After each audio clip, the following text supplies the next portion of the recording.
we've got real promise with a strong fundamental backing for metallic minerals in terms of the work we're going to be undertaking to create value. And I think with our leverage to silver, gold, and potentially to copper as well. Joining us for a conversation is Greg Johnson, the CEO of Metallic Minerals. Mr. Johnson, welcome to the show. Hey, it's great to be back. Thank you. Great time to be speaking with you as Metallic Minerals has some exciting news for shareholders. Before we begin, Mr. Johnson, please introduce us to Metallic Minerals and the opportunity the company presents to shareholders. You bet. Metallic Minerals is a silver-focused exploration development stage company with a flagship asset in the Keno Silver District, one of the world's highest grade producing silver districts, a second asset in the high-grade silver-gold the Plata district, and a last asset, which is our Klondike Alluvial Gold Project. We are headed up by a group of experienced explorer developers with a track record of successful discovery and project advancement.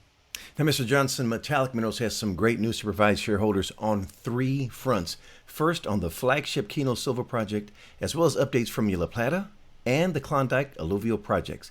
Beginning in the Yukon, sir, take us on site to the high-grade Keno Silver Project, which has just announced the completion of what was the most expansive exploration program to date. First off, congratulations, sir. Oh, thank you. Yeah, no, we're excited about this. The Keno Silver Project is our flagship. You know, we're a couple of years into the acquisitions and initial development of the targets, and this was one of our biggest programs to date here in 2021. Now, Mr. Johnson, the Keno Silver Project has three main areas within the west, central, and eastern parts of the high-grade silver-producing district. Beginning at the central Keno, Mr. Johnson, walk us through the 2021 exploration program, which was a multi-phase program of RC and diamond core drilling. What is Metallic Minerals looking for, and what are you seeing? Yeah, so let me set the stage here. So the district itself is about 35 kilometers wide, and we break it into kind of three sectors or target areas. As you said, the west, central, and eastern parts of each one of them is about 10 to 12 kilometers long. So it's a really big area, and we see continuity of similar styles of mineralization from one side of the district to the other. Most of the production historically has been on that kind of western half of the district, where we've seen over 300 million ounces of past production plus current resources. And it's one of the world's highest grade 43101 resources. Starting in the central part of the district this year, we kicked off a program looking at our advanced target areas. This is specifically in the Caribou and Homestake areas, where we targeted stepping out along the already defined structures there, where we've hit ore grades over mineable widths. We're stepping out, we're building tonnage. The drilling indicates that we've had some really good successful hits there, some big step outs that we're waiting to see results come back from the assay lab, but we're quite pleased with the ability to be able to extend those advanced stage targets in the central part of the district. Moving on to the West Keno, what can you share with us? So West Keno is focused in that area of significant historic production. This is nearby our neighbor Alexco, who's has just recently gone back into production, where they've got several major discoveries. So our targets there at West Keno are right on these known very high production areas. The Formo, Silver Queen are the two main targets here. So core drilling to, again, step out along areas of known mineralization that have already been intercepted, and being able to continue to build on those towards a first mineral resource, both central and the western parts of the district for Metallic Minerals. Let's move on to the emerging heavyweight, which is the East Keno, where it appears to have both the Keno-style mineralization of ultra-high-grade veins and bulk tonnage silver mineralization, which is now new in the district. To set the stage on this unique value proposition, in 2020, Metallic Minerals previously released significant bulk tonnage style intercepts on the East Keno. You mind sharing those numbers with us and how it fits in with your neighbor Alexco, which has recently gone back into full production? Yeah, this is pretty exciting. So we came in to the district recognizing that you've got all this production on the western half of the district. The geology doesn't stop at the claim boundary; it continues onto our ground. Same geologic setting. we started to collect samples, geophysics and soils and rocks and mapping, and started putting this together. Last year, we'd identified 12 separate multi-kilometer scale targets. These are big targets, both soil anomalies and geophysical anomalies. And we put the first reconnaissance holes in 2020. We hit in 26 out of 30 holes. That's an amazing track record for a first phase reconnaissance drill program. So a big part of this year's program was coming back in and starting to step off from those hits last year. We're moving laterally, moving down dip, and we're really starting to put together an understanding of the scale of mineralization in this area. We also drilled the first core holes in this area this year, deeper holes targeted at both geophysics and offsetting the reverse circulation drilling. So we're pretty excited about what's coming together here.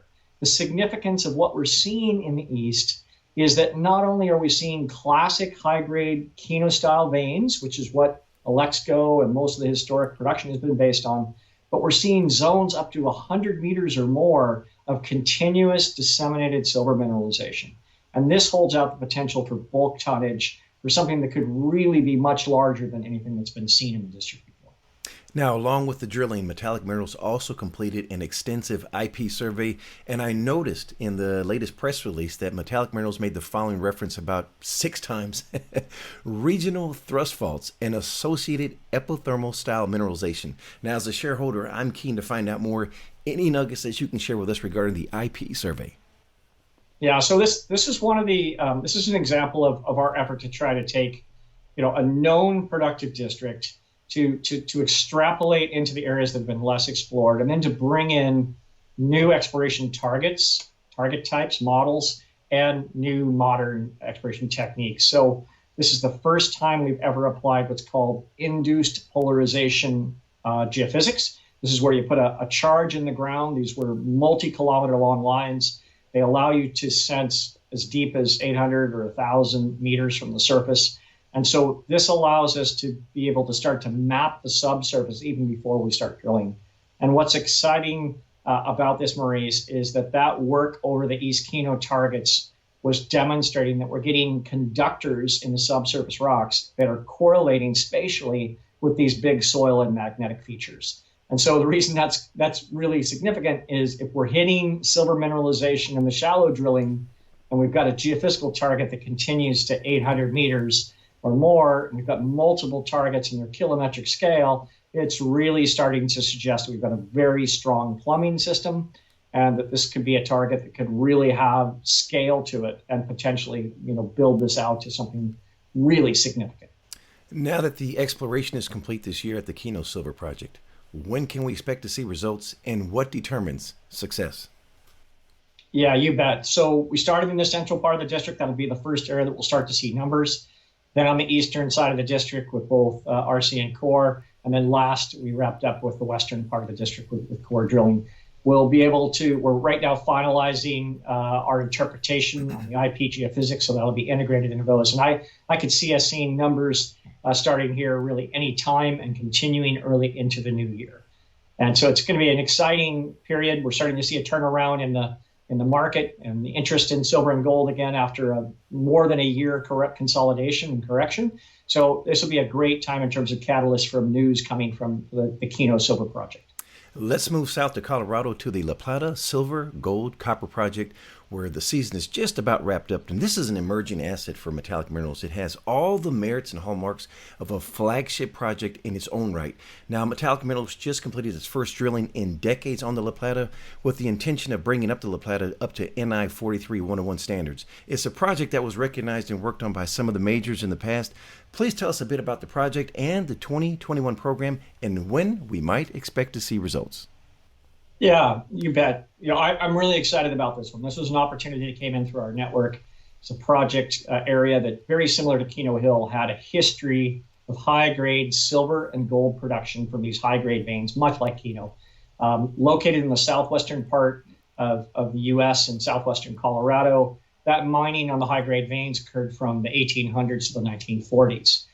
Then after World War II, we didn't see the small miners come back, but we saw first Rio Tinto's exploration group come into the district, recognizing that not only was there this high-grade production and occurrences, but that there was potential for bulk tonnage, silver, gold, and copper. And they drilled a number of holes that really started to define that there was a porphyry system that sent in the center of this epithermal vein district. Following on that work, we had Phelps Dodge, which is now Freeport-McMoRan, coming to the district, and they continued to drill all the way through the early 70s. And then Phelps Dodge sat on the project until 2002, the low in the last commodity price cycle. The group that we optioned it from has held it for over 20 years. So we're the first to have an opportunity to take a look at this exciting project. We're taking a very holistic approach. We're going to be focused on both the bulk tonnage part of the system that's related to these porphyries, as well as the high-grade silver and gold component. We're bringing all the layers of modern geology and techniques for exploration to the table. This year's program was focused on continuing to collect geophysics and soils, and the very first confirmatory drilling and sampling that's been done on the project in decades. So we are just wrapping up that program now. I would expect to see results starting to come out fairly soon, with an objective to move this quite rapidly to take the historic resource on the project and advance it with sufficient work to a modern 43-101. So again, this is going to be a project that's going to have a series of news events in the relatively near future that are going to be quite significant in advancing that into 2022. Finally, let's discuss the big year that Metallic Minerals has had on the Klondike Alluvial Gold royalty portfolio.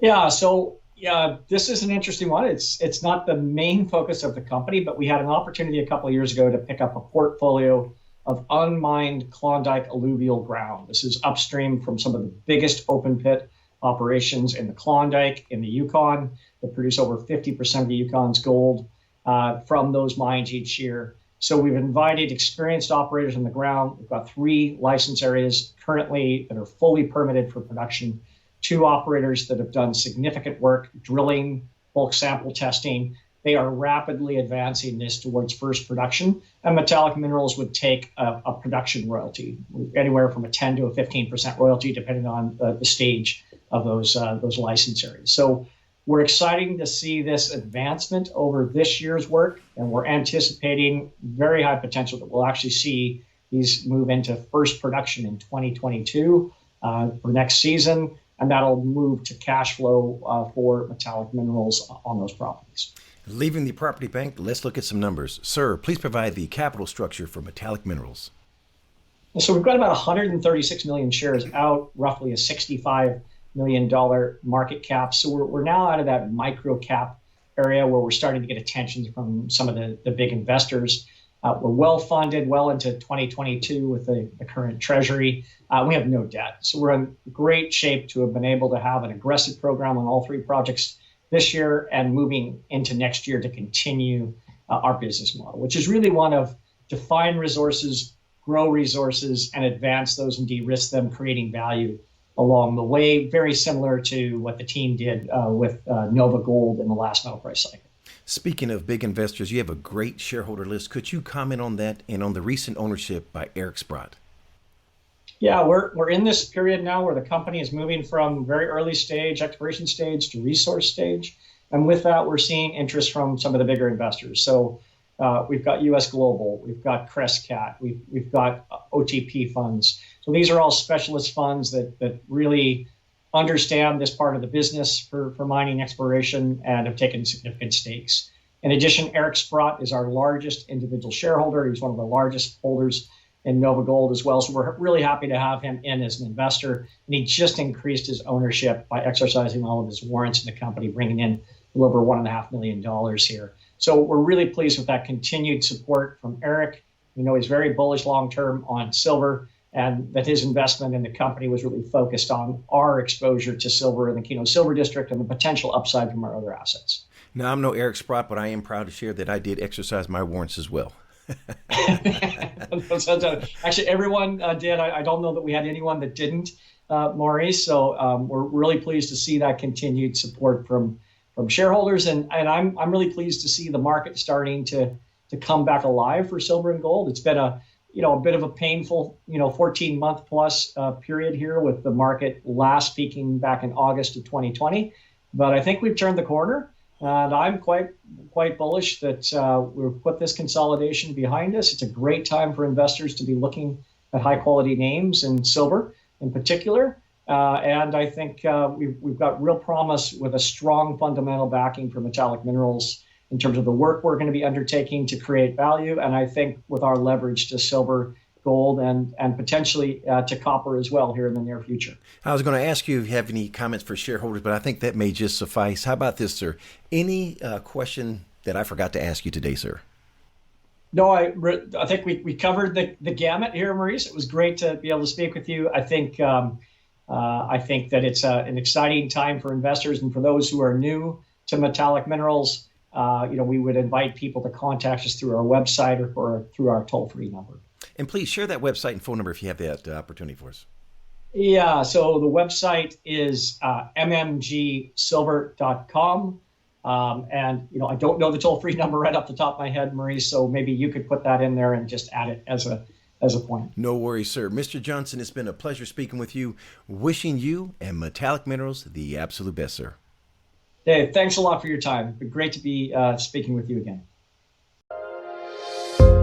The information presented on Proven and Probable is provided for educational and informational purposes only, without any express or implied warranty of any kind, including warranties of accuracy, completeness, or fitness for any particular purpose. The information is not intended to be and does not constitute financial, investment, or trading advice, or any other advice. You should not make any financial, investment, or trading decision based on any of the information presented without first undertaking independent due diligence and consultation with a professional broker or competent financial advisor.